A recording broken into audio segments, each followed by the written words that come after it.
tonight. If I could have some order out there and we'll get it going here. Madam Chair, roll call, please. Thank you, Mr. Chair. Member Lawson, Here. Member Caro, Here. Vice Chair Coates, Here. Chair Carter. Here. And I have the invocation tonight. Dear Heavenly Father, Lord, I ask you to protect all of our residents and our ratepayers and Father and our board members as we try to work through the difficulties of running this business as GRU. Father, please lead us and guide us and help us with our decision making, and in your heavenly name, amen. Amen. Pledge allegiance. Pledge allegiance to the flag of the United States of America and to the republic for which it stands, one nation, under God, indivisible, with liberty and justice for all. Mr. Chair, the next item is chair comments. Okay, let me get my microphone a little bit closer, because you're mic'd, right? Okay. Excuse me, could I make a point of order? Yes. Yes, I noticed on the agenda, you haven't adopted an agenda, and it doesn't seem right. Maybe you could get the attorney's opinion.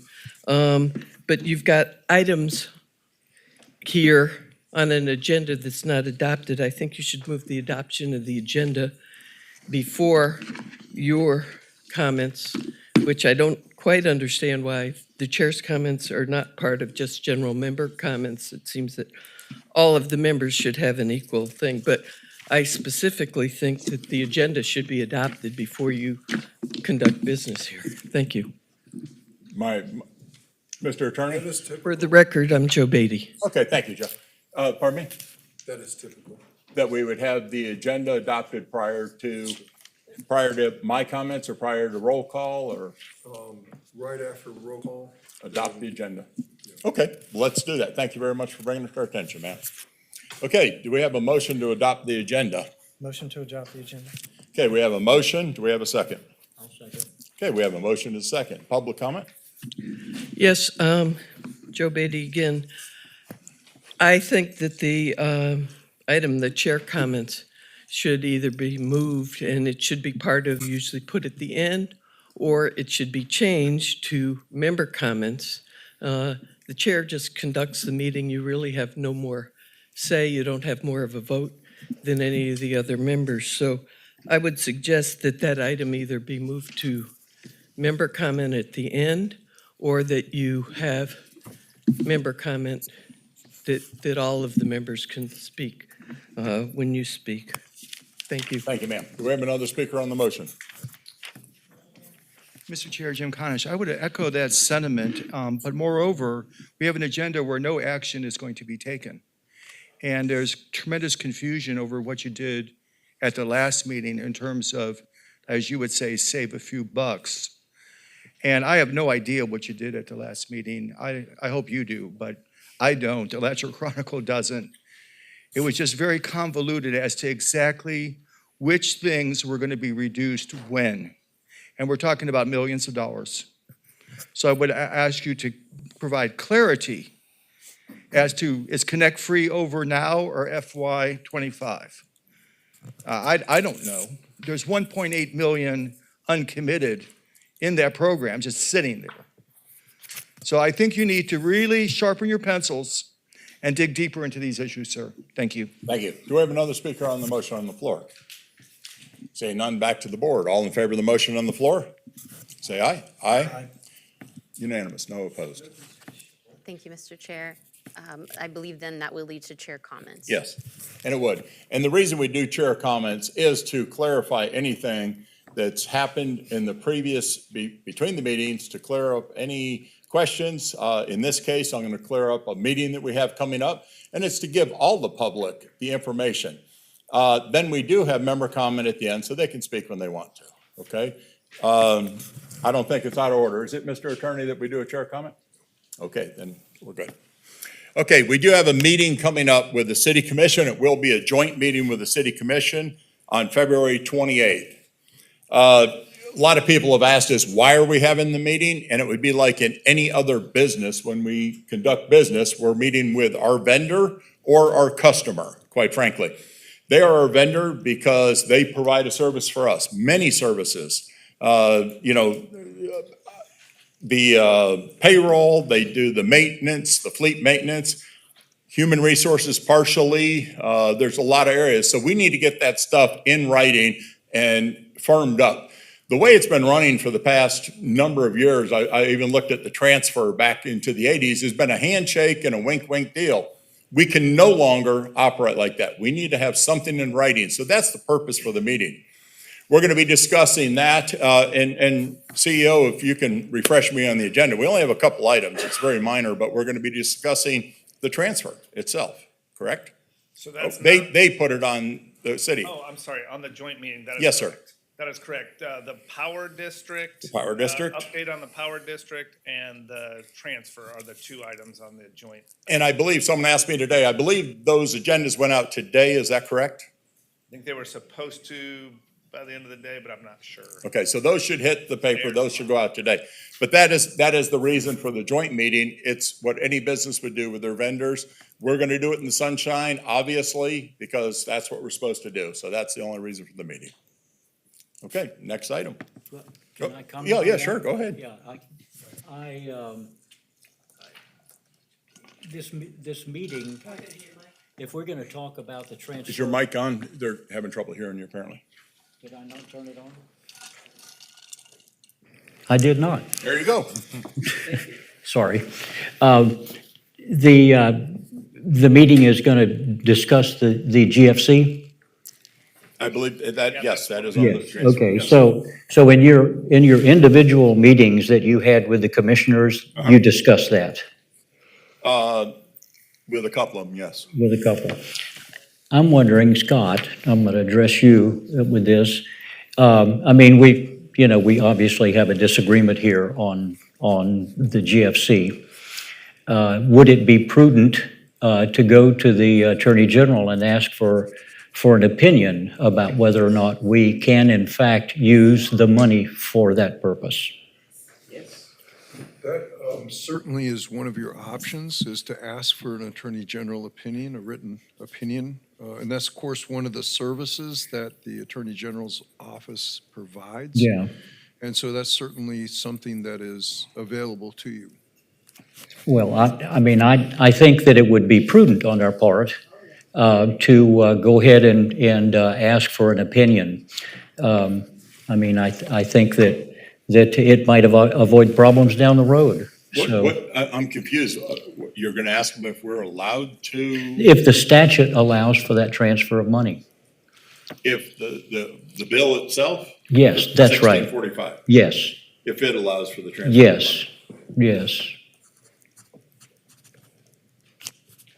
I mean, if you'll recall the last meeting, I mean, I have reservations about very strong reservations about whether or not the bill allows that transfer. And so, rather than go down the road and discuss it and maybe even make it, I think we ought to meet this head on. So, I mean, should I make a motion that we do that, or is that even necessary? I think we can ask our attorney to do that for us. Well, I Can think we it not? would have to be the majority of the board. Oh, okay, Would- that's yeah, fine. 'cause that would have to be. That's fine. Well, I'll make a motion that we do that. I So- second, Pardon me? I second the motion. Okay. So the question, and we have a motion in a second, so I have a question real quick. So are you saying we don't do the meeting with the city now? Well, I mean, we can do the meeting with the city. I just think that it may be too early to make that, to discuss that at the meeting. We had comments at the last meeting about whether or not we're being deliberate or not and moving too fast. And so, in light of that, I think we should ask for an Attorney General's opinion So about all what. you're asking for is. Whether Whether or not we can do the transfer. Yeah, whether or not the language of the bill allows that I have no transfer. problem with that, but we have a motion on the floor. Let's take some public comment. But I mean, if it's not delaying anything, I have no problem with getting an Sure. opinion. Mr. Chair, Jim Conish, with all due respects to Mr. Caro, it's clear that the transfer is allowed. However, there's a cap on it. And the 15.3 is just the tip of the iceberg.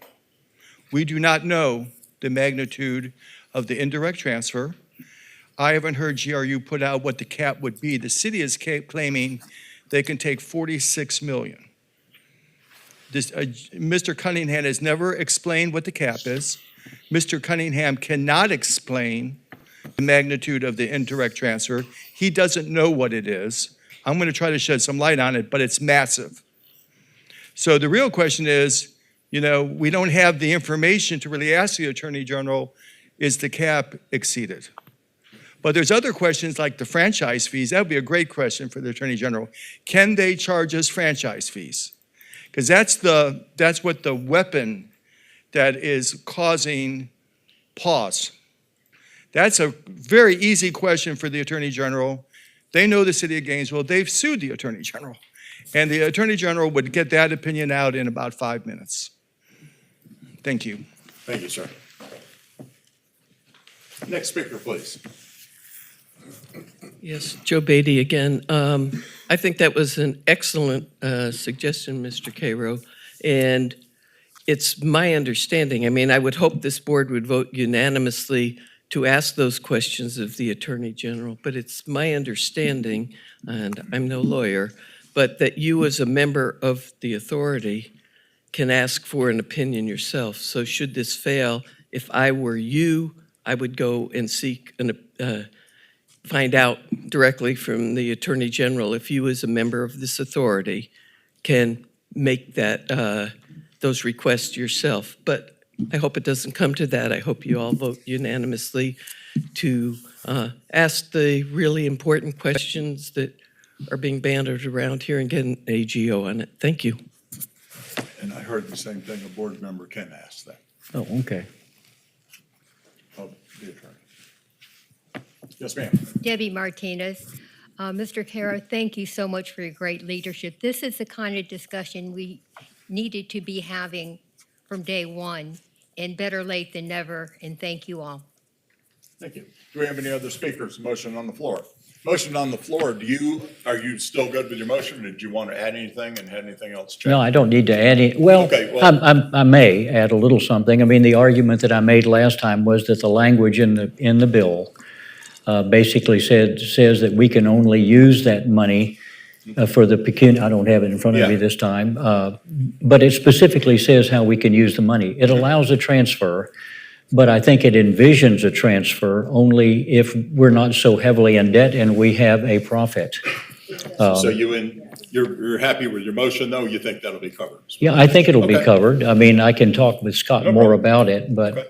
So we have a motion on the floor, and we've had public comment. All in favor of the motion that's on the floor, which is to ask the Attorney General's opinion if it is legal to do the transfer. Yes, under the language of Under the language of yes, but not 1645. strictly a transfer. Can we use our money for that purpose? Yes. So we have a motion on the floor. All in favor of the motion on the floor, say aye. Aye. Any opposed? It's unanimous. Thank you, Mr. Chair. Okay, next item, please. Yes, Mr. Chair, the next item is the approval of minutes. Okay, do we have a motion to approve the minutes? Motion to approve the minutes. We have a motion, And I'll second it. and we have a second. Any comments on the minutes? Through no fault of our clerk, you are supposedly going to just go on with the phase 2, which just says you're reviewing things, not taking any action, just continuing hemorrhaging on street lights, on city attorney, on all the things in there. Yet there was discussion that you're going to right away stop the Connect Free. There's 1.8 million sitting there uncommitted on Connect Free, which is the transfer of wealth. So I think these minutes, again, suggest that you need to provide clarity as to the timing of the cuts you're supposedly going to make on top of the first round, the 1.4 million. Because the timing is really, really vague. And I don't see how your staff can even implement these things because it's just not really clear what the timelines are on not getting paid for broadband. GRUCOM's losing money. You're not billing all your services. Why waste another year and millions that you don't have and not straighten this stuff out right away? Why are we paying Mr. Nee to be here? And you even said when we hired Mr. Walker, we're going to take that out of Mr. Nee's budget. Tony says he doesn't understand the relationship between GRU and Mr. Nee's office. Well, that should be on the agenda. Okay. Thank you. Thank you. Any other comments on the minutes? Seeing none, all in favor of approving the minutes, say aye. Aye. Unanimous.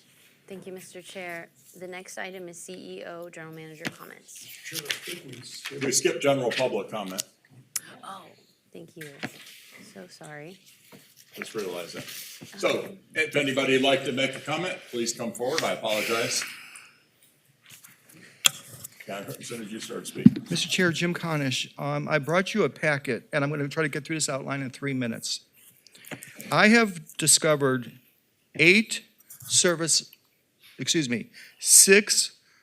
level agreements, 2 memorandums of understanding for 41 financial associations.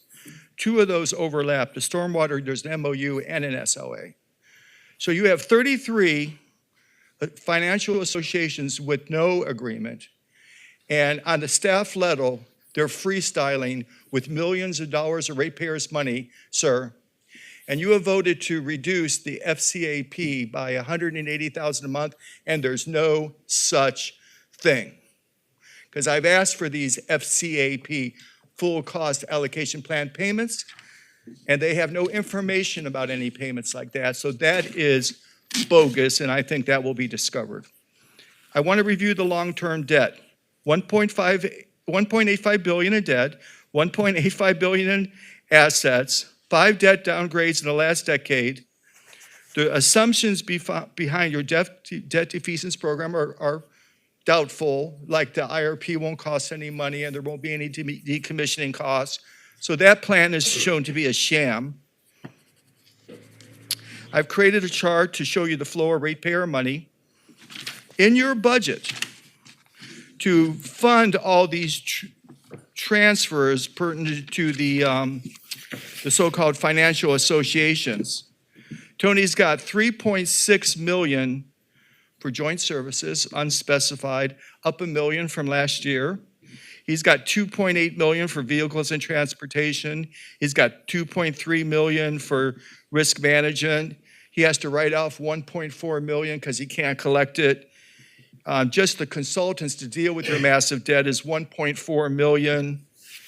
Not only are you not getting paid for the streetlights, according to an MOU that the city is just thumbing their nose at, the city has information that it costs $322,000 a month and they're only billing $250,000.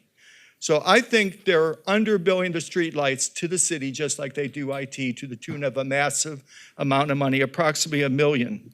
You pay your auditor $414,000 to try to sign off on these books, which they're going to have a hard time doing. Why aren't they looking at this financial relationship between GRU and the city and quantifying it and seeing if it's even within the legal cap, much less past the smell test? You pay $80,000 in bank fees, and you got $100 million in the bank. And I've shown you backup from the city commission meeting last week. You're paying human resources in the city $1.3 million and about $1.3 billion for vehicle maintenance. Yes, sir. Thank you. Thank you very much, sir. Next speaker, please.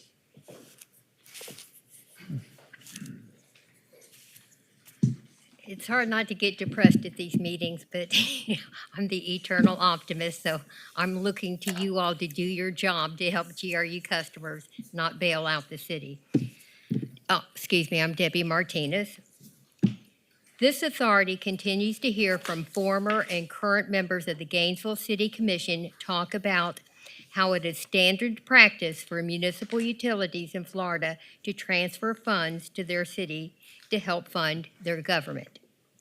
What they do not tell you, what these former and current members of the City Commission do not tell you, is that no other city in the entire state of Florida has abused the fund transfer system like Gainesville, leaving their customers paying the highest utility bills in the state, sitting on a mountain of unsustainable debt. They don't want to face that. They're in a chronic state of denial. That is why GRU customers and our utility cannot afford to keep transferring money over to the city to continue feeding their spending addiction. And it has not stopped.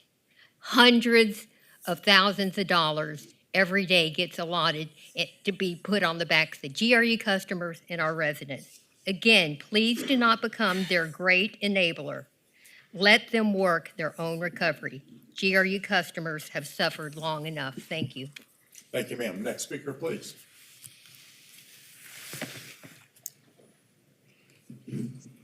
Angela Castile. Members of the Gainesville City Commission continue to spread misinformation and incomplete information about what a good job they have been doing in cutting their budget, lowering their general fund transfer, and a plan that will solve their nearly $2 billion of debt and sky-high utility bills. Nothing could be further from the truth. This authority would not have been established if it was. Some of these city commissioners know they are being dishonest, and some of them are just plain gullible and easily deceived. They even go as far as to say their debt reduction plan was a joint effort with GRU, who had no independence. We saw what happened to former city auditor Carlos Holt when he told the city commission they had severe auditing problems. He was fired. We saw what happened to former GRU general manager Ed Balarski when he told the city commission GRU could not afford to keep borrowing money to transfer over to the city. He was fired. The authority was set up to be independent from the city commission, and for good reason. An example of what the city has been doing, from 12/1/2023 to 2/12 of 2024, $425,000 plus to Grace Marketplace. This is prior to the new $700,000. Thank you. Thank you, ma'am. Next speaker, please.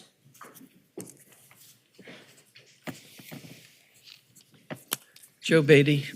I first want to thank you all for your service, but also tell you that I'm a little disappointed. I'm sorry, Miss Beatty, can we set her clock, please? Something happened. Yeah, give me the rest of hers, right? Well, I just want to make sure you get your time, ma'am. Thank you, I appreciate it. So I appreciate you all volunteering to serve and the time that you've put in. But as I've said at previous meetings, I think maybe even the second meeting, I think my disappointment is, I know my disappointment is I haven't seen the authority take control of this and run and set priorities and the direction that you're going to go. Too many meetings have been done with presentations of what Mr. Cunningham thinks are the important things for you to know. I certainly think that by now you should have all been through that budget publicly and asked questions. I think that there are many questions that citizens have brought to you that should be addressed and investigated. You all should be setting the agenda and the direction. I agree with, I think it was Mrs. Martinez, that right now you don't need to be going right out of the box to the city in negotiating. You need to create your own positions, your own priorities, and maybe you could have a meeting that we could sit around and citizens that are trying to show you what rocks you should look under, what things are of concern. And then you have a priority setting meeting. And it doesn't seem like you guys are functioning as in control. I know there's a problem because you've got not a full complement on the authority, so you wind up with these 2-2 votes. But I'd like to see more discussion so that, those votes, information was out and you could really inform each other and that you listen to the citizens. There are many citizens here, I among them, that have been here for 10 to 15 years and know a whole lot more about what's going on, and we have public records in that. And I'd just like to see a priority setting session, and thank you for your time. Thank you, ma'am. Next speaker, please.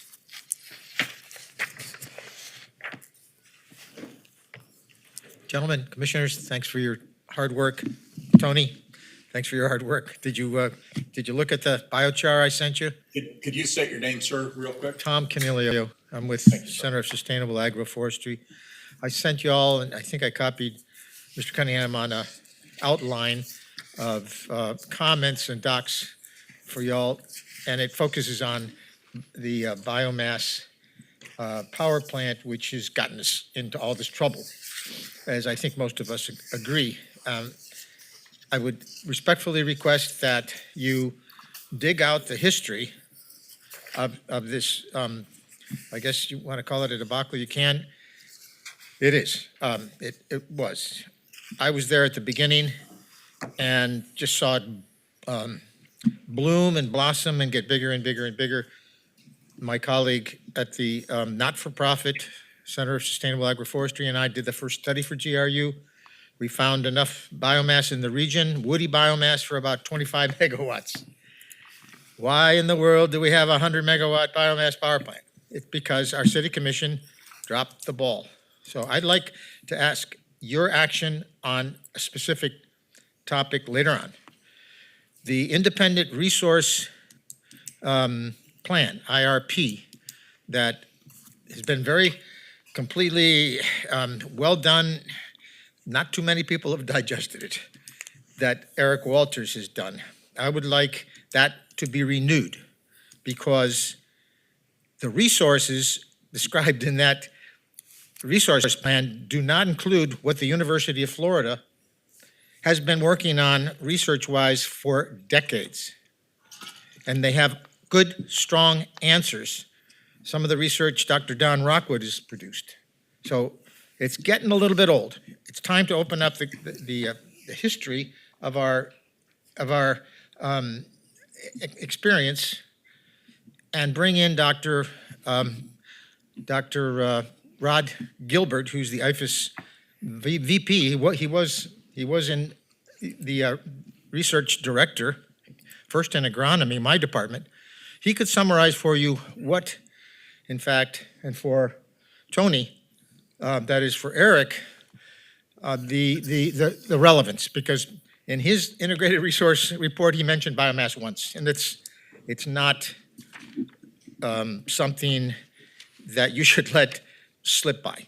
We have a land grant university here that's done years and years and years of excellent research. Please get Eric to rewrite that thing and bring in the strategic cooperators.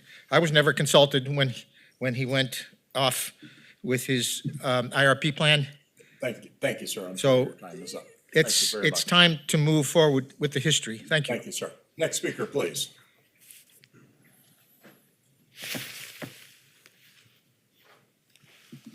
Good afternoon or good evening, Chuck Ross. Just a couple of things.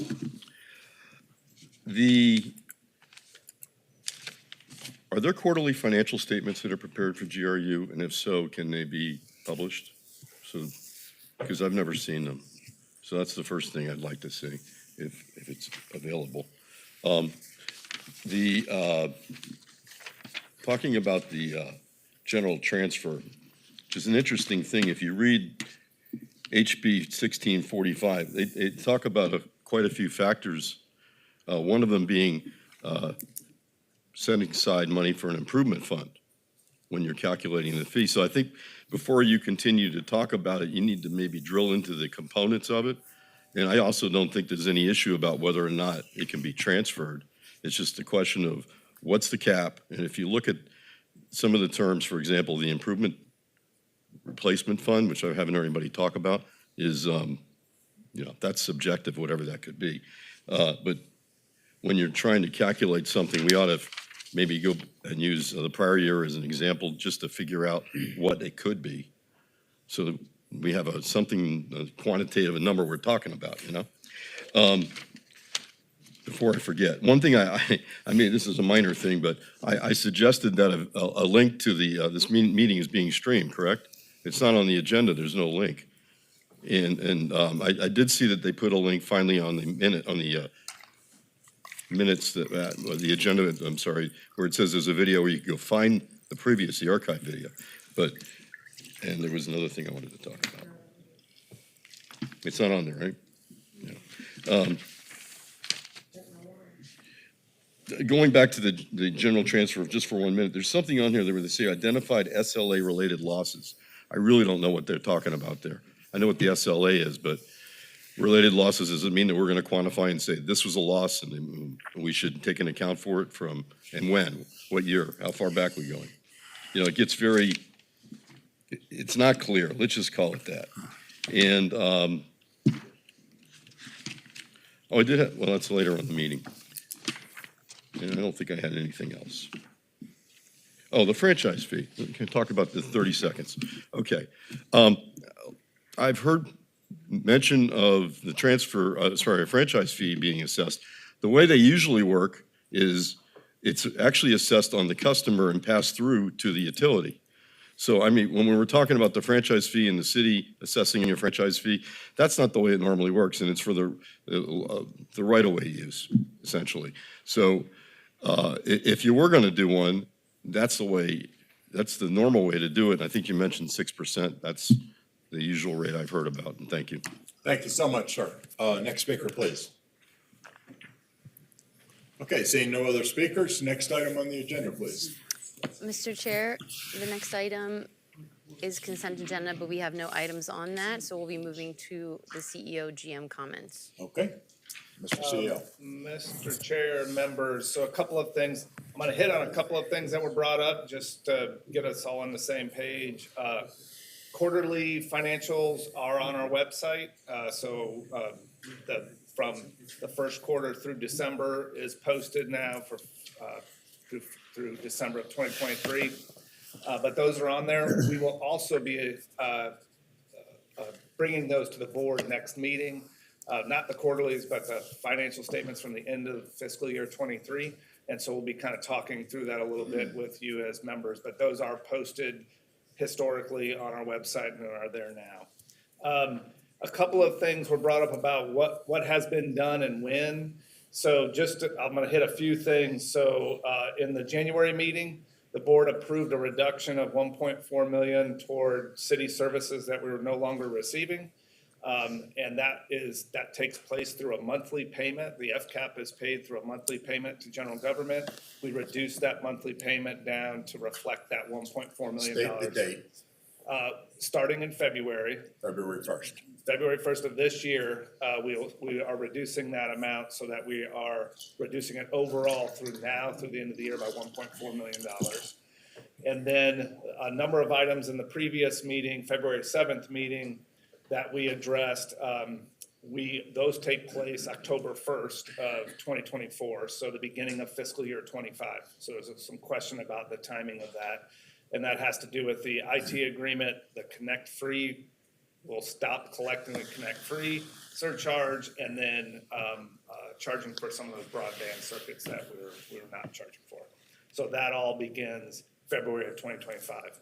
The other thing I wanted to let the board know is coming out of the last meeting, there was discussion about us meeting with the city charters, the ones that we were reducing those payments to confirm sort of scope and make sure we're on the same page there, and also talk about fiscal year 25 and what those services are going to look like there. So we have been conducting those meetings. Those meetings started with the chair attending as well, and we're continuing to kind of work through the details with them.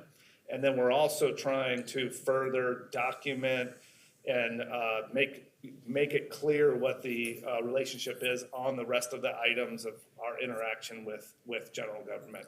Just point of clarification, Tony, no agreement will ever be signed until it's done in public with the board members. Just Yeah, final. because everybody's wanting clarification and that I could see, but it'll all, everything that you discuss with charters or anything will come back to this board. So that's really the update on where those are. I was just gonna mention, the chair already did a little bit, just a reminder. So next Wednesday is that joint meeting that is scheduled, those two topics that the chair and the mayor kind of put together, and what you all had a desire to have was to have a GFT discussion. So that is a open discussion for both boards to have. We don't have any backup associated with that. Staff doesn't have any recommendations on that. That is for the boards to have that discussion on GFT. GRU staff is gonna give a brief overview of the power district, which you're going to hear tonight as well. So it'll kind of be a repeat. It's not very long, but the desire was to have that on the agenda. So we'll do that jointly with them at that meeting. I just wanted to get it in everybody's mind. The meeting is at 1 p.m., not in the evening, next Wednesday at City Hall. So those are really my updates, and we've got several items tonight to cover, and staff here to present those. Mr. Chair, the next item is attorney comments. Mr. Chair, Tony asked me to look into the case Nate Dowdy versus the plaintiff versus City of Gainesville. It's a federal northern district. Hold on. They're having Sorry. a little trouble with the mic. I'll start again. Sorry about that. Mr. Chair, Tony asked me to look into a lawsuit that is pending right now. It's Nate Dowdy versus City of Gainesville. It's a Northern District federal case. The case number, in case anybody is interested in looking at it, is 123 CV 00210-AW. The AW stands for Alan Windsor. That's Judge Windsor is the federal judge that's handling the case. There's no hearing that's been scheduled on competing motions for summary judgment. Plaintiff Nate Dowdy filed a motion for summary judgment, and the City of Gainesville, who is the defendant, also filed a countervailing motion for summary judgment. The city's being represented by Daniel Nee. And so I've reviewed the motions for summary judgment and the memorandum associated with those cases. And Professor Little is representing Nate Dowdy. Nate Dowdy was a circuit judge. He was county judge when I first became a lawyer, and then a circuit judge for a lot of years, I think at least 25 years. So I practiced came up under the law under Judge Dowdy, very astute lawyer and a very, very good judge. So he brought a lawsuit against the City of Gainesville claiming that the House Bill 1645 is unconstitutional in that it took away his right to vote for members of the electorate of the City of Gainesville, that this board is essentially a municipality, and under the Constitution of the state of Florida and Chapter 166, that essentially this board is engaged in a legislative function, and therefore by the governor appointing you as members, it took away his right to vote, his right of representation, a fundamental constitutional, federal constitutional and state constitutional right. That's the gravamen and the gist of the lawsuit. Daniel Nee wrote a memorandum. I think the memorandum is very well put. I think it hit on the mark of all of the issues that are appropriate in this instance. Basically, Daniel's motion is that Joe Little's memorandum is misplaced, and that he's speaking about cases that are also not on point, and that it's speaking to a legislative function. And yes, a municipality does, under the Constitution, have to have members of its body that are elected by its citizenry. And some of the other cases that I've researched and provided a memorandum to you speak to other authorities, and Daniel cites that in his memorandum, that the Orlando Utilities Commission, the Kissimmee Board, New Smyrna, there's various boards around the state that have been created by the legislature, and that is more in the nature of a proprietary function or a proprietary power that this board has. And if you look at 1645, I agree with that analysis. We set rates, we operate the utility, and we govern the utility. We do not have a function over other areas of municipal government. And we don't have to have an elected body. We are not a municipality, and that's part of the research and the memorandums that I've provided to you. We're a unit of government. We're still a unit of government within the city of Gainesville, and so this is now pending, this writing is pending in front of Judge Windsor, and summary judgment is when you have all of the facts that are laid out and really are not in disagreement between the two parties, and then you apply the law to those facts. And in the federal system, summary judgments are utilized much more extensively in the past than the state court system. Now the state court is kind of catching up with that process, so summary judgments are going to be much more utilized, I believe, in the state court system. But in the federal system, it's very common to have this sort of thing briefed out in front of the judge on a summary judgment basis. I think that the judge may call the attorneys in for argument on it. They may rule based upon the written document themselves. There's no real time frame. Once it's before the judge, then the judge has the province to decide what it is that he's going to do. But I would state in response to Tony's inquiry that we're in a good position with the writings. It's well defended on behalf of the authority, and it sets forth all of the law appropriately. It's exactly the law that I would cite, and so I think the work is well done on behalf of the authority. Okay. Any questions from any of the members on that report? Okay. Next item, please. Mr. Chair, we are now moving to business discussion items. The first item is 2024-160 legislative updates. Now, folks, we're going to be putting this up on the screen, so if you have any trouble hearing or anything, please let us know. We'll try to adjust as fast as possible, okay? And Mr. Chair, I'll just real brief. So Ryan Matthews is on the screen. He will introduce himself and tell a bit more, so I won't repeat that. He is in Tallahassee because we're in the middle of legislative session. He is part of Gray Robinson, who is our lobbyist, state lobbyist. And so I'm going to just let Ryan kind of give you the update of sort of his role and what he does, and then ultimately what's happening in the legislative session specifically related to GRU and the utility industry. So with that, Ryan. Thank you, Tony. I appreciate it. And Chair and members, good to be here with you this evening. I have a presentation for you. The goal this evening is to talk very briefly about me, introduce myself further to you all, what is currently happening in Tallahassee, and some of the work that we are engaged in on the utilities' behalf. So I do have a presentation that I am supposedly sharing my screen.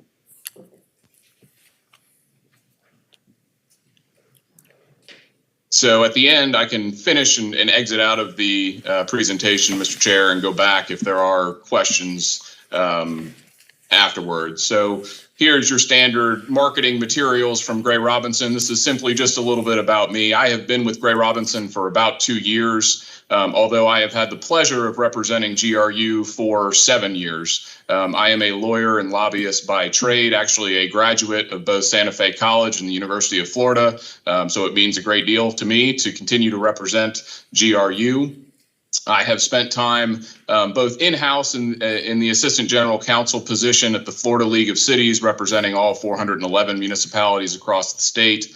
I have worked at the Department of Environmental Protection, where I held a couple of roles. I was the statewide officer or the director of Office of Water Policy, so I oversaw the 5 water management districts throughout the state.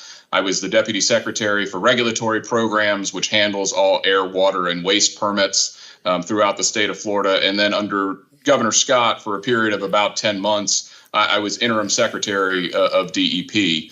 I then left the private sector, joined a firm called People Smith and Matthews, which represented GRU at the time, and then again 2 years ago merged with Gray Robinson. So our managing shareholder is Dean Cannon, former Speaker of the Florida House in 2010 and 2012. He often describes Gray Robinson as the intersection between law and politics. Our firm started in Orlando with Charlie Gray, longtime City of Orlando, Orange County attorney, and simply grew from there. There are really no sections of law that we do not handle. We have over 14 offices throughout the state, one in Washington, D.C. We do have an office in the city of Gainesville and have had some for some time. I want to talk a little bit about the legislative session because as we stand here February 21st, we are in week 7 of 9 of our 60-day legislative session. We have 2 weeks to go, so quite frankly, a lot is happening, but the normal cadence of a legislative session, a lot has already happened. For instance, both the House and the Senate have individually adopted their budgets. From a procedural standpoint, the governor makes budget recommendations. He does so a month before the official start of a legislative session. This year, he proposed a budget somewhere around $115 billion. Our last year budget in the state of Florida ended up being $119 billion before the governor exercised his veto authority. Now, the reason for the reduction overall this year, the likely reduction since the legislature has not passed a budget yet, is because a lot of those federal dollars that were coming down through COVID funds and otherwise are simply drying up. So the state has taken a more fiscally conservative approach to the next year fiscal year budget. So it's likely that we'll end up somewhere in that $115 billion range. Just to give you an idea of how much that budget has grown, over 10 years ago, we were looking at somewhere between an $85 to $90 billion budget. Obviously, with population growth and otherwise, that budget has increased significantly. Any given session, there are roughly 1,800 or so bills that are filed. This year, we had 1,716 bills that ultimately were filed. To date, only 11 have passed both chambers and have gone on for the governor's signature. Effectively, those are repealer bills and a couple of high priorities for both the Speaker of the House and the Senate President. Just to give you, again, a little bit of idea drilling down about the monetary connection between items of interest to GRU, we're looking at about a $23 billion budget silo for environmental and natural resource type of projects. That consists of roughly about 20% of our overall state budget. Again, from a procedural standpoint, I just kind of wanted to highlight what's going to happen over the course of the next 2 weeks. There are a number of rules in place in both the House and Senate that dictate the effort and work that will be done over the course of the next 2 weeks. Largely, a lot of the subcommittee work on both appropriations and policy is complete. So we really have a dwindling number of committees that are meeting the next 16 days of the legislative session. After day 50, effectively all time is spent on the House and Senate floor passing policy that either goes immediately to the governor or is bounced back and forth in messages, as an identical bill has to pass both the House and Senate before it can be sent to the governor.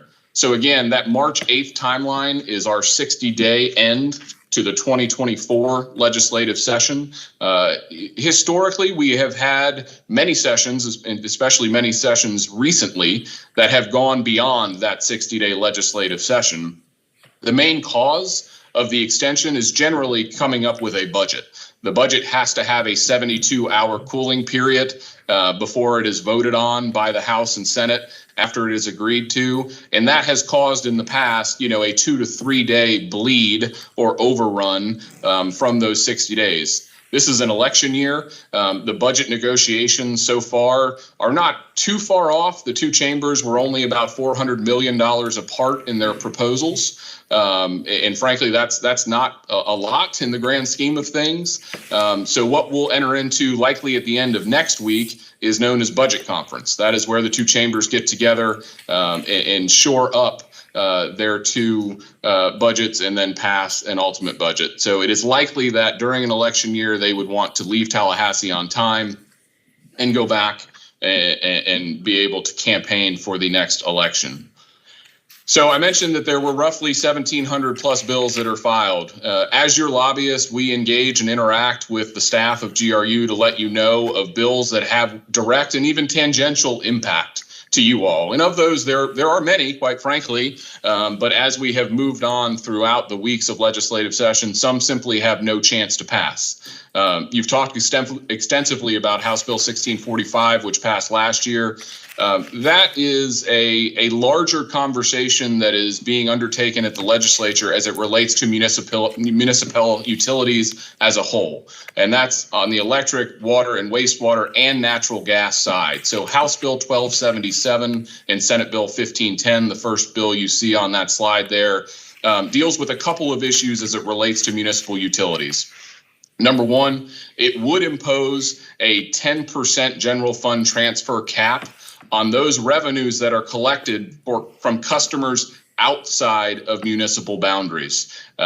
We have gone back and forth about instituting in statute a general fund transfer cap for all municipal utilities. To date, it has not passed. The other aspect of this bill that is, again, you will have familiarity with is the discussion of extraterritorial representation for customers who reside outside of municipal boundaries. The legislature in 1277 has landed on a requirement that would have the utility who provides those services to customers outside of municipal boundaries to hold a yearly meeting so that there is some recourse or forum for those customers to address the provision of utility service. The last aspect of this bill, and I'm going in depth, and I will tell you why in just one second, deals with the statutorily available surcharge for water and wastewater utilities throughout the state to impose on customers that live outside of their municipal boundaries. You can have a 25% surcharge, and in some instances can go up to 50% if you held an original public meeting that showed the need to do so. So I say all that to say, first, 1277 is unlikely to pass this session. The Senate bill has not moved at all, and it is stuck, if you will, in committees that are most likely not meeting again. But I bring that up just to say that there in the legislature today exists a somewhat pervasive conversation dealing with general fund transfers, dealing with extraterritorial customer representation, and dealing with water and wastewater surcharges. House Bill 777 and Senate Bill 1088 are similar in that it simply states that equitable rates will be granted to all customers on the water and wastewater side as it relates to customers inside municipal boundaries, customers outside of municipal boundaries. That bill is also unlikely to pass as the Senate has not moved that bill whatsoever. Senate Bill 1386 and House Bill 1577 are the Department of Environmental Protection's legislative packages for 2024. Those bills are likely to pass and include a host of items. Most importantly is one that was curtailed. In the original version of this bill, the department would have mandated advanced wastewater treatment for reclaimed water in areas of a basin management action plan. In discussion with your staff, that would have been a roughly $40 million hit to GRU with really no environmental benefit attached to it. And so that bill was amended to take that provision out, thus relating in the cost savings potentially. Every year there's a Department of Environmental Protection bill generally dealing with future rulemaking the department will have to undertake. A couple years ago, there was a bill that required multiple rulemakings, such as stormwater ratifications and updates to those rules. And so we're less heavy on rulemakings in this bill, but again, very focused on AWT standards, which are not unique to this bill, and I'll discuss that in just a second. House Bill 1645 is the substantive energy package for 2024. Just so you all are aware, there really is only a little bit that directly affects GRU. That would mandate you and all municipal electric utilities to enter into a mutual aid agreement with some other party, be it another municipal electric utility, a co-op, or an IOU, to provide for aid and assistance post-hurricane. You all are already members of the APPA, the National Association for Public Power mutual aid agreement, so you are covered under that provision and will not be harmed by it. And the carrot that the legislature is using in 1645 says the governor's office may pay for you to be substantially restored post-hurricane if you have such mutual aid agreement on the books. And again, you already do, so there is potential funding post-hurricane for storm recovery. Senate Bill 340 deals with enhanced criminal penalties for infrastructure. And infrastructure can be electric substations, it can be water and wastewater facilities. Effectively, it is imposing a second-degree felony if there's an intentional destruction of those facilities. We have seen nationally, North Carolina in particular, Washington and other states, vandalism, but also destruction of substations. And so after looking at the current statutes, a number of utilities got together and decided to push for enhanced criminal penalties for the protection of those assets. That bill looks like it will pass, as will likely the energy bill I discussed before.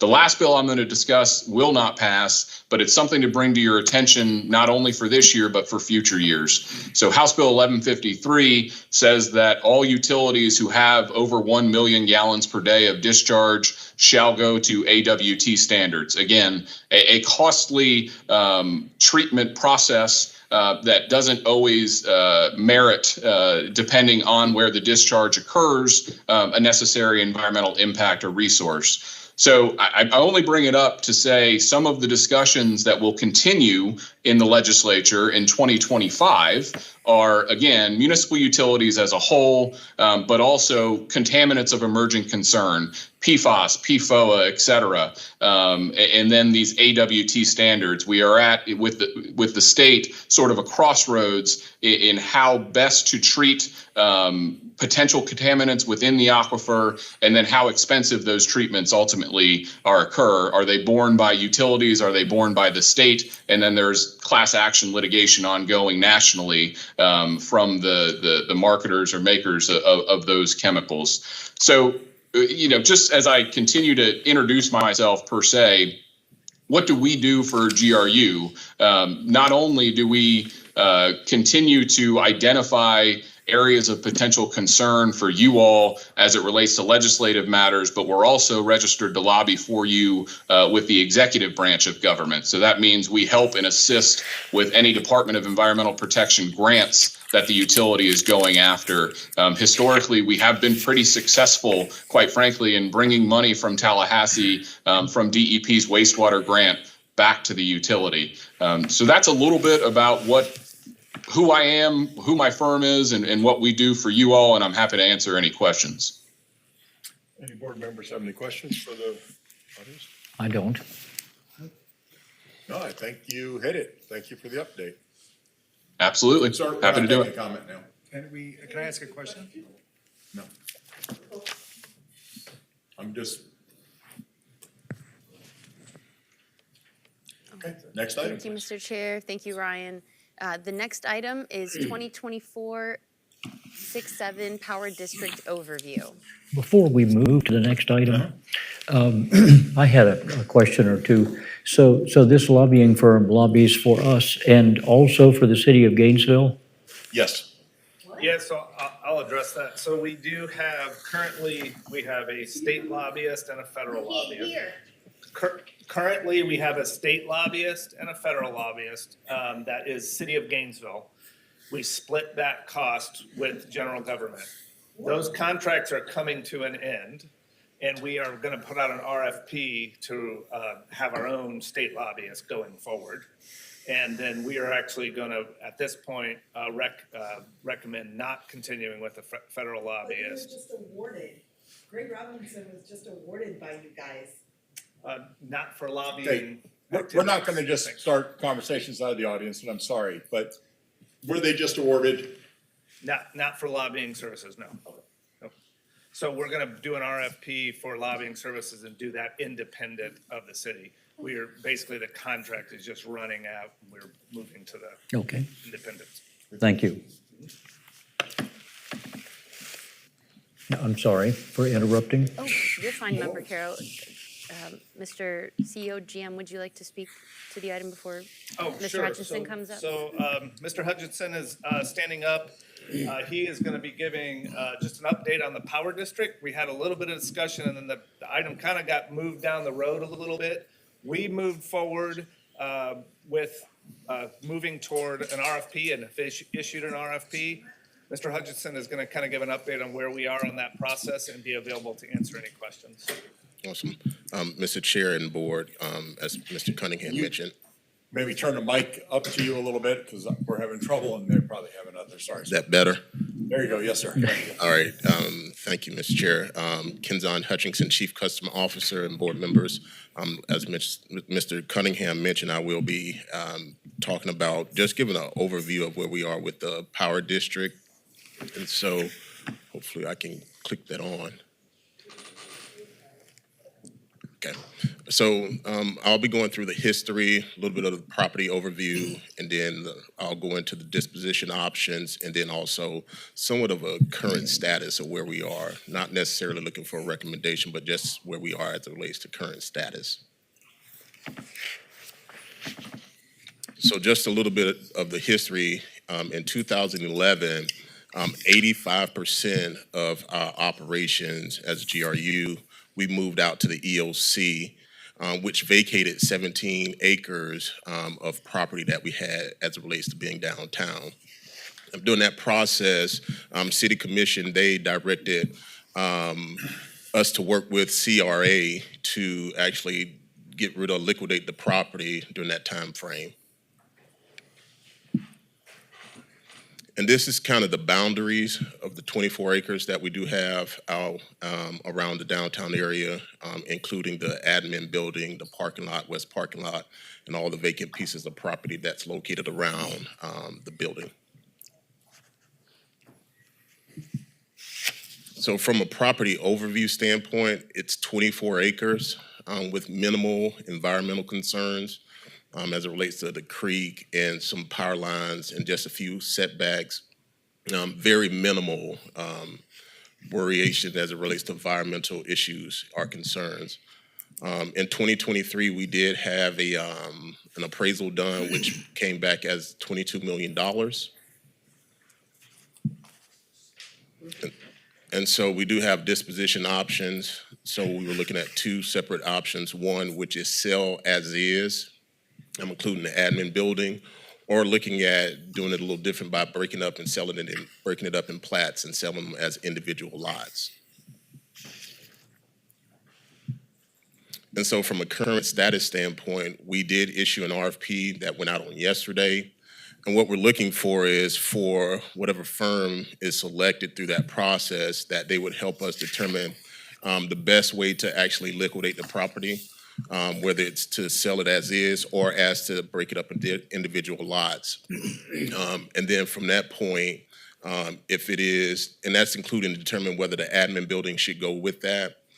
And then if so, we would also have an analysis done, to space needs analysis assessment, to determine how we would move around all the individuals who occupy this current building. Recommendation of next steps where we are. So an RFP was issued on yesterday. Once we get the results back, we will come back to the board and authority looking for recommendations. I do want to mention that one of the biggest things that we're going to do as it relates to this is we want to have the highest return on the property that we can put towards debt. So I did want to make that point clear. So I'm here if there are any questions. Any board members? Yeah, I've got a question. You mentioned there in no you don't think there are significant environmental problems with any of the properties.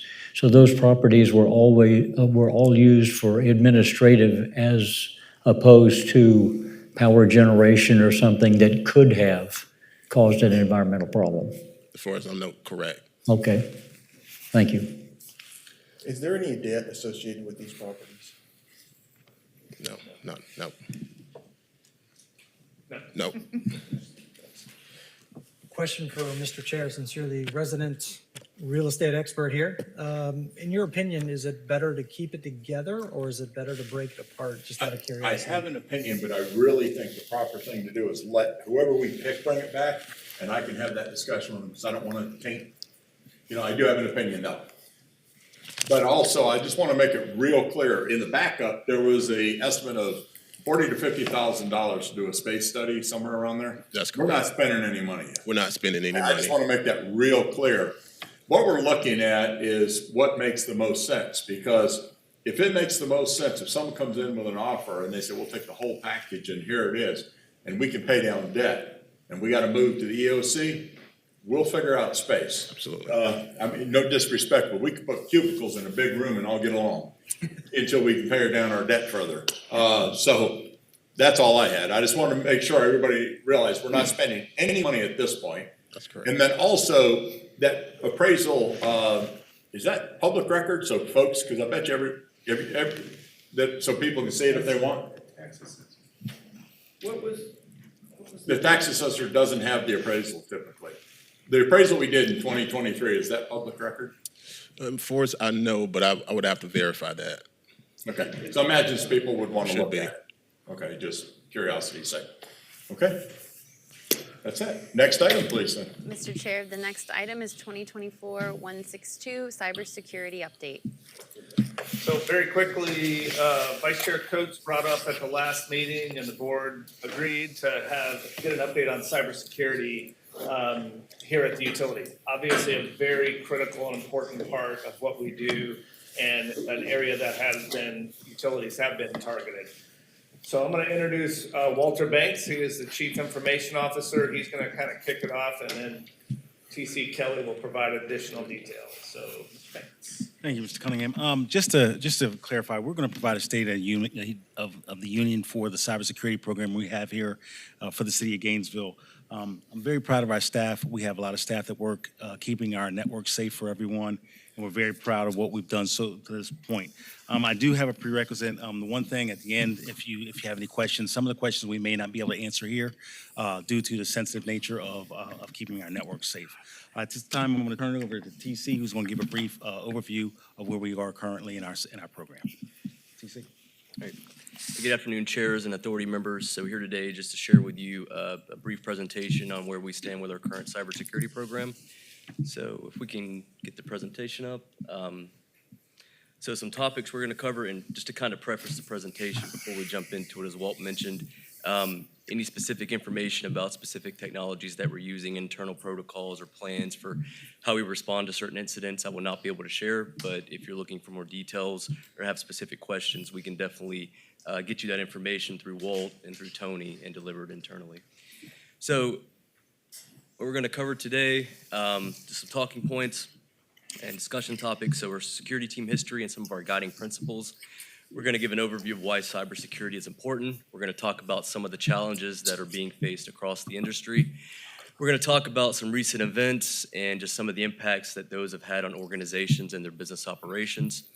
We're going to talk about our high-level risk management approach, some compliance and regulatory requirements, and then some of the partnerships that we have with other organizations, and then some closing remarks.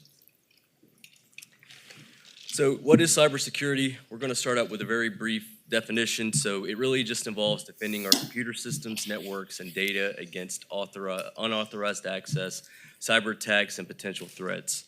So it includes a range of technologies, processes, people, practices, really just aimed at securing information and maintaining the confidentiality, integrity, and availability of our digital assets here at the City of Gainesville. So about 3 years ago, the formation of the security team, we really recognized the need for a team that was dedicated to just cybersecurity, just due to the rising cyber threats and just the ever-increasing landscape of these threats just continuing to grow. So we looked internally at positions that we already had, and we repurposed them to ultimately form a cybersecurity team that is designated to nothing but internal information security. And kind of their purpose is to really just build and apply practical knowledge, understand and follow best practices. We talk about the NIST cybersecurity framework. That is the framework that we currently use. But really just talking about reducing risk to the city of Gainesville's and GRU's information systems and data. So this team consists of members with very diverse technical backgrounds.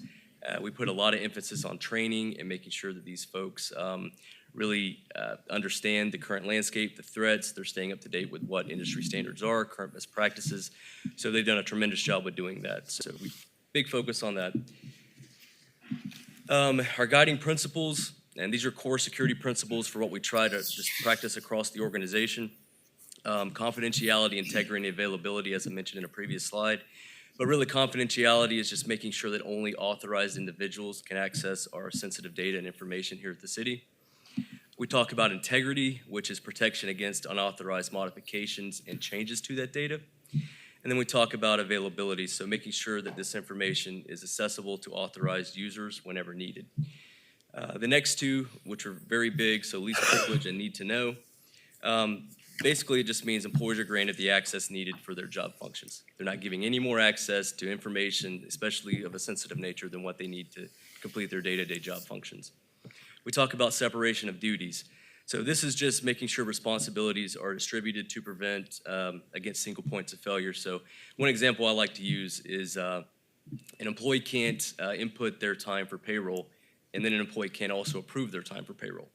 So there's checks and balances there, and we want to make sure that those are in place for our critical information systems. And then we talk about defense in depth. So we're not just relying on one technology, one response plan, one protocol. We're relying on many different solutions, technologies across the board to help us do cybersecurity effectively. So that includes physical, technical, and administrative safeguards through policies and procedures to help us just safeguard and protect our data and systems. So next slide is why cybersecurity is important. This one's really easy. The monetary implications and just the catastrophe and potentially financial losses due to a cyber attack, they're tremendous. So if you look at this chart, and it's from the FBI's Internet Crime Complaint Center, if you look at it from the past 5 years, so 2018 through 2022, $27.6 billion in total losses due to cyber attacks. Along with that, there were 3.26 million complaints. So just in 2022 alone, the losses have been significant, about $10.3 billion. So financial losses are very significant here, so we make sure we're doing everything we can to protect our internal systems and data. Why it's important for us and significant to the city of Gainesville. So again, we are a multi-service utility. We have a lot of critical infrastructure. We're electric, we're water, we're wastewater, we're natural gas. We're also government, so public safety services. So we are a very desirable target for threat actors and what they could potentially achieve if something devastating were to happen to the organization. So what we've done with this, and again, just some of the actions that we've taken, is really just trying to strengthen our internal cybersecurity defenses and just implement proactive measures to prevent some of these attacks. Next slide here is, so it's not only just financial losses. So as I mentioned, they have significant consequences. Personal safety, public health and safety, environmental and reputational damage, financial losses I've already mentioned, customer service disruption, and then also fines, big fines with regulatory noncompliance. So it's just monetary implications, and again, just to repeat, they can have very devastating impacts and consequences. Some of the challenges that are being faced across the industry, and we are very similar with some of these, but as you can imagine, resources. So there are insufficient skill sets and people to deal with some of these sophisticated threats. Proper security controls are not in place. Inadequate cybersecurity training for non-technical employees. And then just struggling to just keep up with just the volume of the day-to-day stuff with security alerts. And then executive management lacks cybersecurity knowledge and commitment. So those are some of the challenges that are being faced across the board in various organizations and industries. This next slide is unique to us, and it really just shows how the risks are just so diverse. And again, I mentioned with us being a utility, there are many interconnected systems, assets, and devices, in the physical world. So this chart really, and I know it's kind of busy, but it really kind of paints a picture of just all the different types of assets that we have, the systems and the devices, so ranging from power plants to transmission networks to electric vehicles, gas pipelines, pump stations. So it is a very real threat, and there's many things that we need to protect, assets that we have that we need to make sure we're applying security best practices to. Just ultimately with our cybersecurity program, just making sure that these interconnected communication networks are being protected. Some recent events, and this is where it really starts getting real, and I promise you this is not to paint a doom and gloom picture, but this is the world that we live in. It is some of the realities that we're currently facing. So just the previous few weeks, FBI director warns that Chinese hackers are preparing to wreak havoc on U.S. critical infrastructure. So again, we are very much critical infrastructure, so there is a potential for disruptive effects due to some of the geopolitical tensions that are ongoing. So you look at Russia, you look at Ukraine, you look at potentially China, Taiwan, North Korea. So those are all very much big major threats to the U.S. and the critical infrastructure that we have in place. Some other recent cyber events, and I think this first one was mentioned at the last meeting, and there's still information forthcoming. I don't have all the information yet. I don't think it's been released, but City of Jacksonville Beach, that hit very close to home. They were forced to close City Hall, city facilities. They were unable to access their emails for some prolonged period of time. They were unable to accept payments. I think a lot of that has been corrected at this point. From my understanding, they did not lose any sensitive information, but it's still very much a real threat, and information is still forthcoming. Riviera Beach, this is a very significant one. So the city council agreed to pay hackers $600,000 after a ransomware attack. So an additional IT spend of nearly $1 million for equipment replacement and upgrade. So you can see just the consequences as these type of attacks have. One attack in the end cost $1.6 million. And the big one I think we've all heard of is MGM Resorts. So this ransomware hack cost upwards of $110 million. So huge. So estimated financial loss of $100 million, with an additional $10 million for technology consulting and legal fees. So these are very significant. Highlands County Sheriff's Office, they were also hit with a ransomware attack with hackers demanding $2.5 million. So again, just shows you the magnitude of just how devastating some of these things can be. And if you check, online news articles, you watch the news, there's small businesses, medium-sized businesses, large organizations, everyone's being targeted. So it is a very real threat. Now, what are we doing to kind of mitigate some of that stuff? Again, our internal controls that we have in place, our technology solutions. One other thing that we really had to think about is how we do business with vendors, and especially those technology vendors that access our corporate systems, our information and sensitive data. So what we've kind of put in place, kind of the situation is there are growing some concerns with risk management around vendors. So in some cases, again, we're trusting these folks with our most sensitive data and information here at the utility and at the city. So there's also increasing regulatory requirements that are being put in place for vendor security. So we've saw this.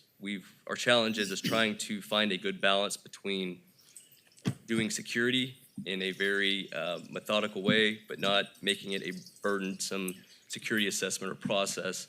We don't want to deter vendors from bidding or submitting proposals. So we're trying to find a very balanced approach with how we do security risk assessments on vendors. So what we've done, again, balanced end-to-end security risk management process. Risk assessments don't end once we select a vendor. They are ongoing. So every time we renew an agreement or contract, well, let me back up a minute. Before we enter into a relationship with a vendor, we are looking at the agreements and contracts. We're looking at the current threats that this vendor may propose. And then we're making an educated decision on, hey, do we accept this risk? Do we transfer it? How do we mitigate it? Or do we just not do business with these vendors at all because risk is too great? So once we do sign the contracts, we're currently constantly evaluating and monitoring. It's almost like a credit rating. So we're using tools that help us look at vendor security scores. So it's really helping us determine, hey, if a vendor has a high score here, 6 months from now they may not. So we're definitely keeping track of stuff like that. Some of the compliance and regulatory requirements that we're looking at, and as I mentioned with us being utility, regulations are constantly evolving. I won't go into all of these. The bottom three you may already be aware of: Nuclear Regulatory Commission, EPA, and White House announcing cybersecurity requirements on water facilities, and then the Cybersecurity Infrastructure Security Agency with developing and implementing regulations for reporting cyber incidents and ransomware payments. The one I would really focus on here is the top one, and it's the North American Electric Reliability Corporation, so their Critical Infrastructure Protection, otherwise known as NERC-CIP. So that is something that our operational technology team manages compliance with, and our director of regulatory compliance. So they are managing and handling compliance with that requirement. What we're doing right now, and this just became effective January 1st, 2024. This is something that's really big, and it's across the state of Florida for all local governments. So Florida Statute 2823185, and it's also known as the Florida Local Government Cybersecurity Act. It is going to mandate annual cybersecurity training for all employees with computer access. It is going to, above and beyond annual security training, it's also going to mandate that new hires receive cybersecurity training within the first 30 days. Training, we have a plan. Training, this mandatory training will roll out in the month of April to those that access our corporate network and those who have access to our corporate computers. So we're definitely looking forward to that. Another requirement that was kind of set forth by this statute is incident classification and notification. So we are required to define our incidents, if we have one, from levels 1 through 5. Levels 1 and 2, very low level, kind of nothing to see here, not significant events.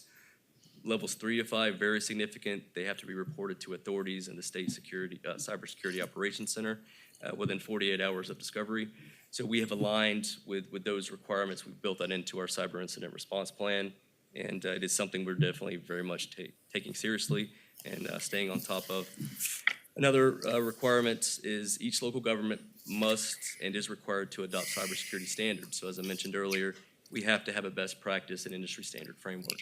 We've adopted NIST, so that's currently what we're using for our cybersecurity framework. And the really big one here is Florida Statute 2823186, and this is the ransomware incident compliance. So the state's a state agency, a county, or a municipality experiencing a ransomware incident may not pay or otherwise comply with the ransom demand. So if we get hit with a ransomware attack, we will not be able to pay the ransom. So those are things we really have to consider, think about, really make sure our disaster recovery and business continuity plans are shored up, because we're not going to be able to pay a ransom to get our data back if indeed it ever gets locked and we can never access it again. So just some things to think about. Again, not trying to paint a picture of doom and gloom, but it is the reality. To talk about some good things, some of our partnerships that we have. Again, I mentioned CISA, so Cybersecurity Infrastructure Security Agency. We work very closely with Florida Digital Service and also the Florida State Information Sharing and Analysis Center, otherwise known as MSISAC. So we are actively collaborating with our industry's peers and just staying up current with best practices and threat intelligence feeds. To close out, just talk a little about what we're doing internally, some of the highlights of our program. We are doing proactive threat detection and continuous monitoring on our computers, devices, information, and data that's traversing the network. So we utilized advanced tools to detect and mitigate some of these threats. We are conducting regular security audits and assessments, so just making sure periodic assessments are completed to identify vulnerabilities. Also, our incident response preparedness, we do maintain well-defined plans and protocols for how we respond to an incident. Compliance and regulatory adherence, so we are doing our very best to make sure that we are in compliance with these new requirements that are dropping from either the federal or the state level. And then we just want to maintain that we have transparent communications, so we're maintaining open channels, working with internal resources just to make sure that we're discussing some of the risks that could happen, some of the incidents, and having, just really helping employees just be aware and on the lookout of some of these threats. So the biggest piece in the end here is our cybersecurity awareness campaigns. So employee training and awareness. We're really prioritizing cybersecurity awareness right now, trying to empower those employees to be able to recognize and respond to some of these threats, and that includes our cybersecurity campaigns. we go all out for the month of October, doing Cybersecurity Awareness Month. And then we have something coming up in April, Cybersecurity Awareness Week, to where we'll roll out training. So we're doing a lot of good things in the way of cybersecurity. We have a very dedicated team, good group of people that are really taking this stuff seriously, and really, really proud of them. So any questions, please let me know. Thank you, TC. Any questions? Not I, no. No, it scares the hell out of me. I mean, to be honest with you, It does. you read about it, and I know there's a lot out there, and my goodness, my daughter's on the Alachua County School computer, and they get hacked all the time, it seems like, but not all the time, but for computer. I don't know. So for us having a power plant, do we take that same security here at GRU, and I mean, how do you delineate between the two? I mean, obviously the power plant, I know there's certain rooms we can't go in without a strip search, you know? If you look at it as like a universal thing, IT is really the governance over the universal. Now you have pieces inside which are the operational technology folks and some of the things they do, and I think they do an excellent job of of maintaining security around what they do. But we do take care of, for instance, general access to the internet. We make sure that there's safe comings and going of our data inside and outside the network. So there's definitely a coalition coming together and collaboration that comes together to kind of shore up that wall. And I don't want to be misspeak, because we're constant moving target, and the threats and our vulnerabilities change every day. This is technology. What I'm speaking about tonight, what TC spoke about tonight, could be very different in the next 12 months. So we need to make sure we continue our diligence as far as making sure we constantly are aware of the threats, constantly aware of the ever-changing vulnerabilities, and do our best to make sure that people can't exploit those. So we appreciate Mr. Cunningham's effort and commitment to our efforts towards keeping our network safe. We continue, we have collaboration, same with the city manager and the city of Gainesville. So we plan to continue those programs, if not make them better. We operate on a continuous improvement model instead of a perfection model. So again, we'll talk about things that constantly need to change. Very informative. Thank you. Thank you. Yeah, thanks. Absolutely. Thank you. Thanks, guys. Next item. Mr. Chair, thank you. The next and last item is 2024-168 CEO/GM search. Okay, I'll give the board members an update. So over the last several weeks, I've had multiple calls with Scott Fry, who is a principal at Mycall. I've also had multiple calls with our Human Resources Department, as well as Mr. Walker, in reviewing the search process. There are certain things in process now. I've been working with Human Resources to revise the CEO job description, to realign the job description up under our authority versus the city commission. I've got a draft of that. I'm planning to also review the job description with Scott Fry, because he does this every day and I want to get his input. Once that's complete, then I will bring that back to this board for review and approval for the job description. The second thing that I'm working on is reviewing of the actual employment agreement for the CEO, and I'll engage with Mr. Walker to walk through that, and then eventually bring that back to this board as well. In talking with Mr. Fry and also Human Resources, the contract is substantially done and is now going to the procurement department for final review and execution. So we expect to sign the contract probably in the next week, but we're already talking to him. And then as part of that process, he will want to reach out and we'll coordinate an individual meeting with each authority member to discuss the recruitment, your vision or view of a successful candidate. What are the skills and experiences that you might be looking for, and just to have an individual discussion with him. So that's a next step. So each of you will have initial input. So in having these discussions with Mr. Fry, and he wanted to sort of help me make sure I understood how this search would ultimately transpire. He said there are a couple things that we need to make sure that we consider. One, in the last decade, municipal-owned utilities have become very politicized across the United States.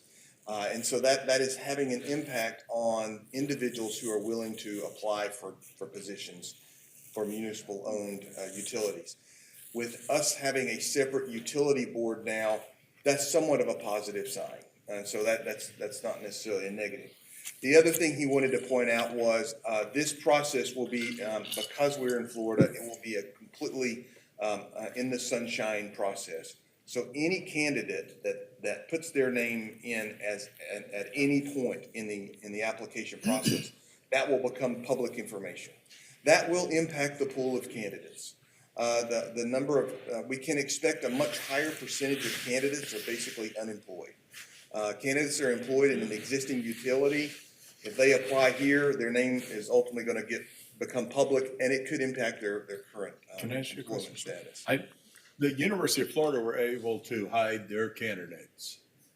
Is that a unique situation? How, all the presidents? So I was wondering if we could figure that out.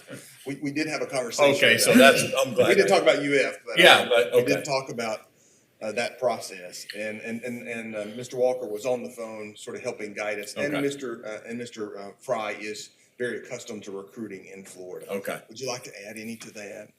No, I think my experience with Mr. Fry is that he is familiar with the process in Florida and also has people on staff that have been through this process many times. But the answer to his question is, Can we hide you them? can't hide it. No. Okay, Okay. well, I know the University of Florida did it. Yeah. I guess. Yeah, Is that- sure. No, that's a good question. I mean, I think it's, We want to follow the law. Yeah, no, I absolutely. understand. I just, But it, he wanted to make it clear. yeah, Influences who's going to put their name in. I can imagine. So that is just, that's the situation, and we're not alone, that's not, Yeah. it's just the situation that we're in. So in the coming weeks, we'll have the contract signed. I will coordinate in a compliant manner to have him reach out to each of you to have a conversation. He's willing to come to town and meet with you individually, or he can set up a WebEx or a conference call, however we decide to do it, however you want to do it. And by the time we have the next board meeting, I expect to bring a revised job description for your review. I'm not sure if I'll have have a recommendation yet on the employment contract, but we're working through that, and certainly I will have Mr. Walker as a part of that. Just one question. Can you go back on the politicized municipal aspect of things? Because that was a loaded. So, Loaded I mean, if comment. you think about it, it's sort of why we came into being. It's not uncommon for municipal-owned utilities, in discussing with Mr. Fry, that other agendas sometimes get imposed. Or if you look at just the history of our own utility, sometimes the commissions were using the utility for things that maybe didn't completely align with the mission of the utility. Well, industry leaders see that, and it sometimes steers them in other directions. Wow. Thank you. So it's somewhat of a positive, I think, that we do have our own utility. I think the only thing, in my opinion, the only thing we have going against us in that regard is that we're still young, we're still relatively new. We still have some lawsuits that we're working through, but it is a positive that the future leader is not going to be subjected to some of the things that have happened in the past. You're good? I'm good, Yeah, yes. I just, and I imagine I echo from the other board members, thank you very much. This was it's a large undertaking, and thank you for doing it. I know we're all, our lives are running like crazy, but thank you so much for doing it. It's informational only, we're not taking comment. This is not a comment, if you'd give me just a half a minute. If I have, I'm gonna give everybody, ma'am. no, this is a suggestion I would like to hear all of you discuss. I'm just going to throw something out, please. Ma'am, You don't want to hear, this is not, you don't try to be transparent and We are really being include transparent. us. I just have a suggestion that Go I'd ahead, like. ma'am. What's your Okay. suggestion? I mean, Thank you. everybody come up, we're trying to run a. Then maybe you should allow everybody to come up. My suggestion is that you might consider and discuss and look into the idea of not hiring a manager that you're looking at long-term, but there are people who are turnaround managers. You've already said at these meetings that some people won't want to touch us because of the state of things. Turnaround managers like that challenge. I would like to hear all of you consider and talk about, and maybe when you're making, that makes a difference who you go out for. Thank you, Mr. Chair, for allowing me to speak. And Mr. Fry will discuss that with you. We had that We have discussion, discussed that. and when he meets with you individually, he'll have that conversation. So it could be you could have that kind of a candidate.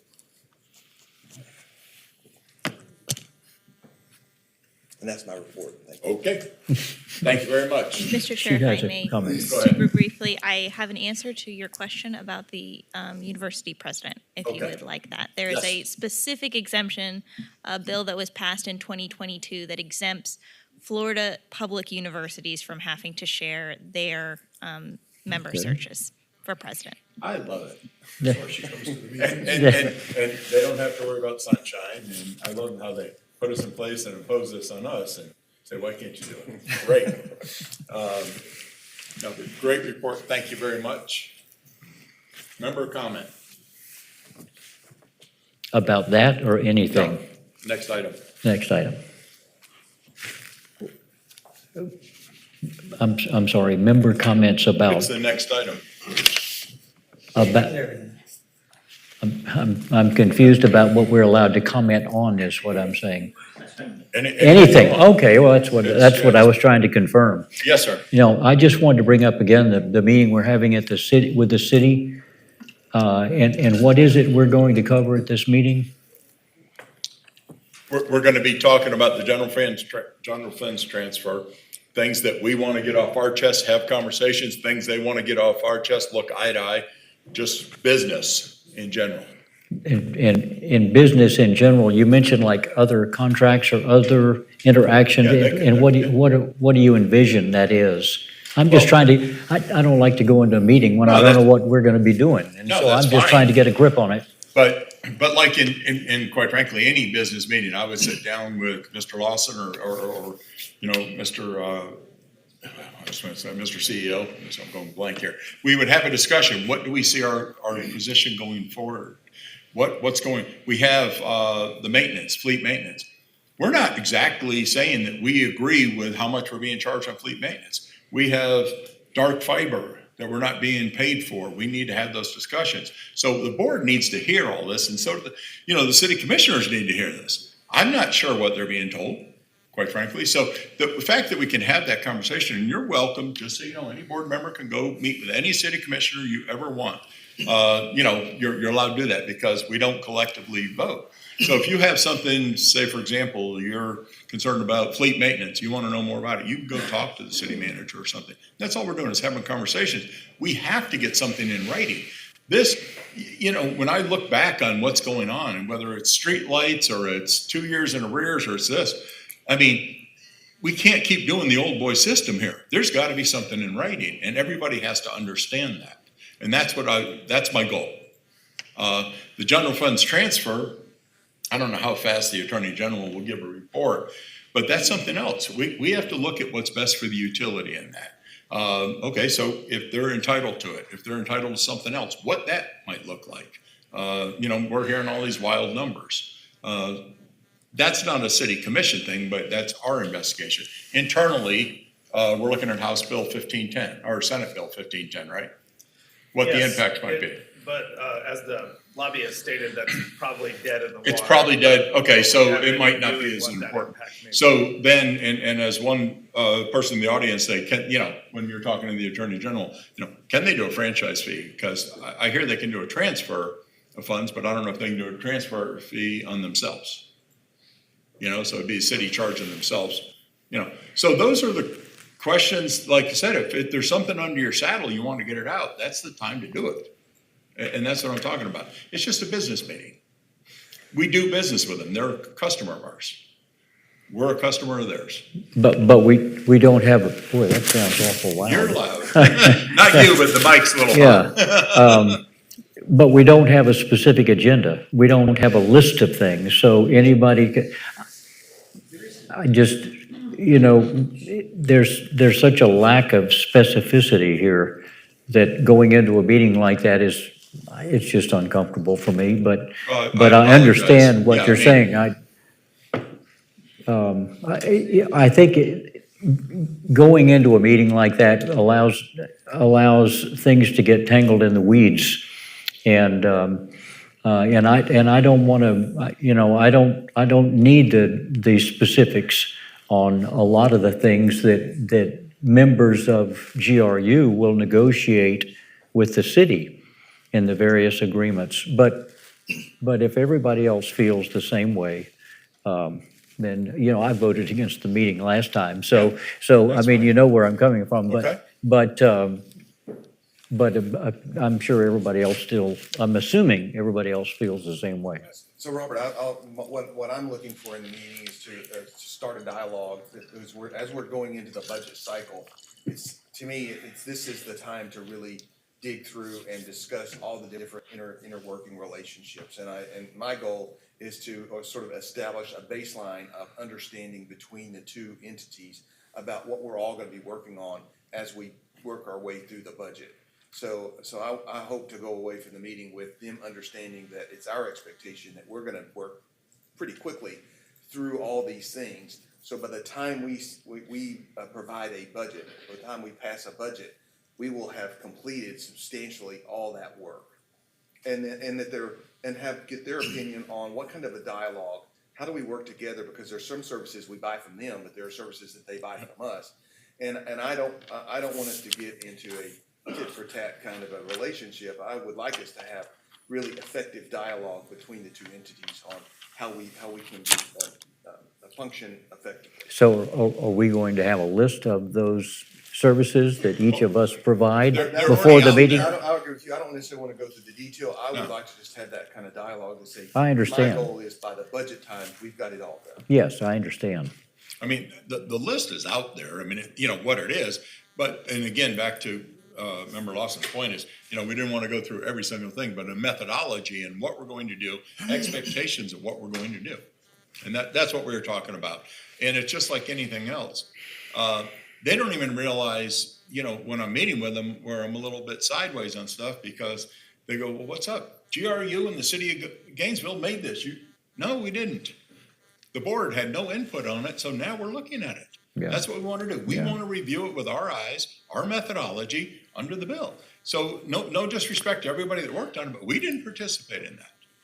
So, and I don't think they understand that. I mean, I was sort of surprised a few things, when I had so I think that conversation and quite frankly, that we can start working with each other. We got to get someplace that we can go forward, because if we keep looking in the past, we're going to be in trouble. Not to say there's not stuff in the past we can't fix and want to fix. I got that, but we got to start going forward and start, whatever it is. I mean, what's it look like to do maintenance on 800 vehicles?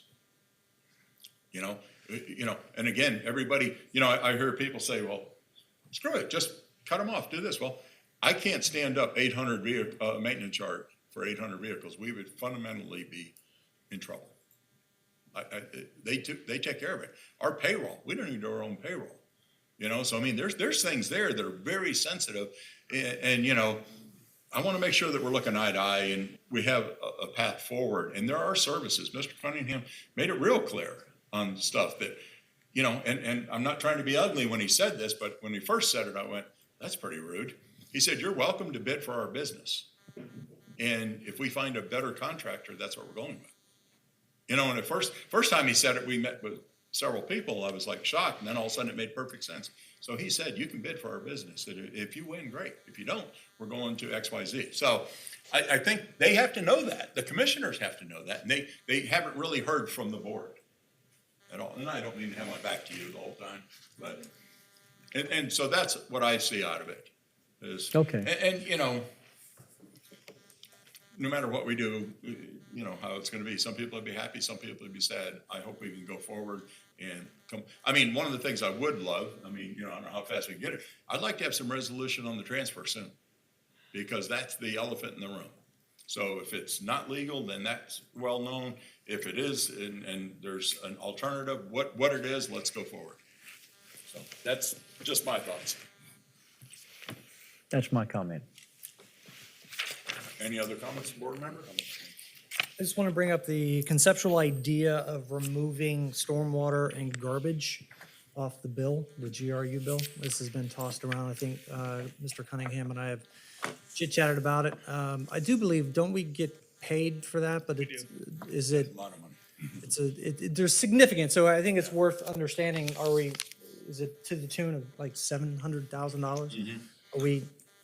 really Yes, being Mr. paid? Chair, so we do, and it covers Can you pull significant that amount. mic a little closer to you, sir? So yes, we do stormwater and refuse on the GRU bill. We do get a payment from general government of somewhere in the high 700,000s that does help cover our fixed costs associated with our billing system and call center and things of that nature. So we do see that as a beneficial relationship. The negative to us doing that, the downside for us is that when someone opens their GRU bill, there are other things on the bill, refuse and stormwater that aren't billed, aren't revenue that come to GRU. We're billing it for someone else. And so they look at their bill as all of it together. And so there is a perception issue, I think, for customers of seeing that additional cost on there that really becomes a GRU bill. And it's similar, there are taxes and other things, all these other things that are on there that kind of add up. All anyone cares about when they get a bill is what's the bottom line, and they associate that as a GRU bill. So there are some, I think, perception benefits to removing it from the bill, but it would be financially, those funds help us to operate our call center and our billing system. Are we getting the funds from the city? Yes. So they can be audited and there's not going to be any Correct. transgressions or anything like that? That is correct, yes. I think it begs a conversation, just. I agree with you 100%. I remember when I got on the city commission, Mr. Conish brought it up like the first month. And, as we're getting, I hate to say we're getting penalized for something that we're not getting the reward. We do get paid. Back then it was only like 300 grand. And we actually looked at what it would cost to have the county do it. And, just to stop that process, because everybody does the same thing. My utility bill is right down here, the bottom line. And so I would love to have it off. Getting rid of 700 grand is sort of hard. So Chair Carr, We talked about putting in different letterings, different places, so it sounds like we're all talking the same thing, but so. And can I just add one piece? I don't know the process precisely, and I've not talked to Mr. Walker or Kirsten about this, but it would be it would take a pretty significant amount of time to make a change, because we'd have to get with a property appraiser and have to be on a tax bill. So you'd have to hit the cycle of what that is. So if we decided to do something like that, it may take a year or a year and a half before it actually came to fruition. And I could provide more information on that, but that's just off the top of my head, because as you said, this has been something that has been brought up numerous times over the years. I believe that deadline is March 1st, coming up, which obviously is not enough time, but I think if it's gonna take a year for us to have the conversation, that we should understand it, do a cost analysis, the cost of money that we're getting. Are we spending 900,000 so we can make 700,000? I'm not saying that's the case. I think we as a board should look at it and understand it. Even if we talked about, Tony and I talked about kidding around, but maybe not, even putting in big red, this, identify, this is your electric bill and this, it's hard to get rid of 700 grand, but at the end of the day, when people quote their electric bill, 90% of people, rightly so, say the last number they paid to GRU. They're not trying to be malicious. That's what they pay to GRU. And I'll even add to that, a lot of folks refer to it as their light bill. And Yeah. so they oftentimes only think it is electric, whereas we provide 4 different services. Right. And so sometimes when you compare that to a Clay Electric bill or something that's only electric, but you're getting various services, it's not completely apples to apples, but it is hard to overcome that perception and narrative. But maybe a bill redesign is one of I the don't ways know. to do that, so, yeah. But so as soon as I got on the commission, that was virtually one of the first things, so yes. Okay. And we just couldn't get away from the money. We're getting paid pretty good money to collect it. Yep. Any other comments from members? Not I. Mr. Chair, the final item is adjournment. We're adjourned. Thank you very much, everybody. Have a good evening. Nothing to vote on. I didn't know it's been around that long. No. Yeah. See you in a week. Yeah. I don't. would like the privilege of meeting. A little bit different than last time. I would like the privilege of meeting with you if you're willing to anywhere, anytime. Okay. The thing